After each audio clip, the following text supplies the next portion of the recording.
Colby Sharp, 5th grade teacher. Welcome to my channel. Here we try to help kids fall in love with reading. If you want to help kids fall in love with reading, subscribe to this channel so that you can be notified anytime I share a new video. Today we're talking about 5 amazing 2024 middle grade novels that you're going to want to add to your to-read list. You're going to want to check these out. I'll put them in the link in my bio, in the description of this video. I'll put a list of the link to all my favorite 2024 books, and you can check those out, and these books are on there. First up, Ruth Bahar's Across So Many Seas. I'm gonna slow down a little bit. I'm just so excited. Across So Many Seas. This book takes place over 500 years, over the course of 500 years. It starts in 1492, four stories, all following a 12-year-old girl that is in the same family. The first girl, their family has to leave Spain during the Spanish Inquisition. They have to travel by foot, hundreds of miles. Holy smokes. It's pretty wild, it's pretty awful, it's pretty terrifying what happened. I talked to Ruth actually yesterday for a podcast. I do the Yarn podcast, and she said she wanted to start the book that year, 1492. So 1492 people could think that there's other things going on besides the European explorer that we learn about. So that was interesting. But then we go fast forward to Turkey in 1923, and a descendant of that original girl. And in 1923, this girl's living in Turkey. Things seem pretty exciting. Things seem to be going pretty well. She does something that her father is very disgraced by, and wait till you see the punishment she gets. Holy smokes. Kids are going to be flabbergasted by it. Couldn't stop reading it. Fascinating. Then we go to Cuba in 1961. Okay, so now we're in Cuba, 1961. The girl from Turkey, it's her daughter, and she's really excited in Cuba because they're doing this literacy initiative, and she wants to help. Her dad's really mad because he hates Castro. And then the final story takes place in Miami in 2003. Whew.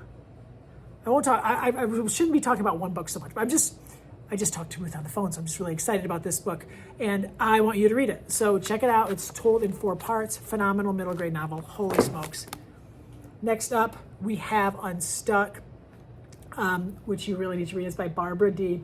Story of a girl named Lila, a middle schooler, who is so excited at the beginning of the book because she's writing a story.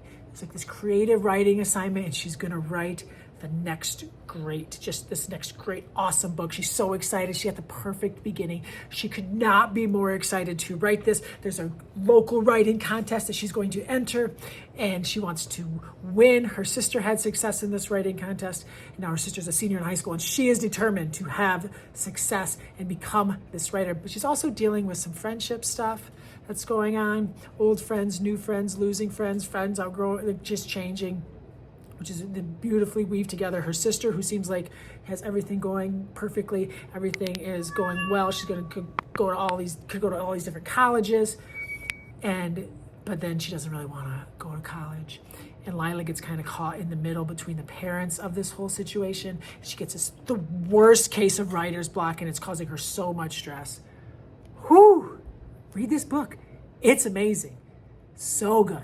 All right, next up, the book that I just finished, Not Quite a Ghost, by Anne Ursu. This is the story of Violet, whose family moves. They do not move like schools, they just move homes. And she's got an older sibling, and they have a new kid in the family that her mom and stepdad had. And she's not really happy about having the attic, and you can see maybe make some predictions as to why she doesn't like to live up there. And she's also dealing in this with friend stuff. Man, friend stuff for middle schoolers, upper elementary kids. It is so hard. You know, because you're probably watching this book, so you like children's books and you work with kids. It's hard. This book I thought was gonna be like a ghost story. Ghost was gonna be a big part of it. No, it's part of it. But it's just being a kid and trying to figure things out. And it's hard, man. It's really hard. But this book does an amazing job of you just care about this character so much, and you want her to be okay, and you want her to figure things out. And you want her to be happy. And she develops this illness. Oh my gosh. She develops this illness where she's sick, but they can't like figure out what's wrong. So they kind of think she's maybe, faking it, or she doesn't want to go to school. But she's like really, really sick. And then our friends are like, you just don't want to hang out with us. You're not really sick. Oh my gosh. Read this book. It's really good. Okay, let's go historical fiction. Going back to the second historical fiction book. This is a story by Jennifer Nielsen. It's called Uprising. It's based on a true story. So this is when Germany invades Poland during World War II.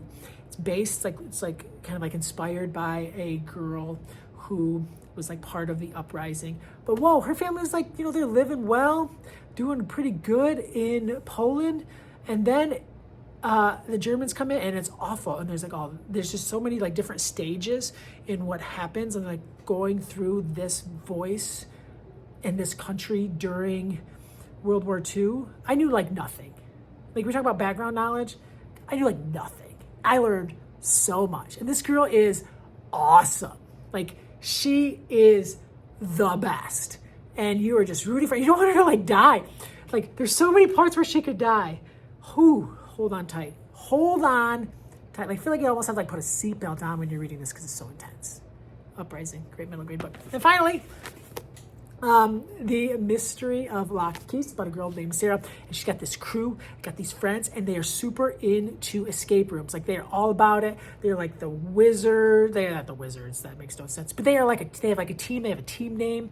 These three, and they just go to all the different escape rooms and they just dominate. They're going for records. They're going to be the best. But Sarah's family is struggling, and they need some money. Otherwise, they're gonna have to move.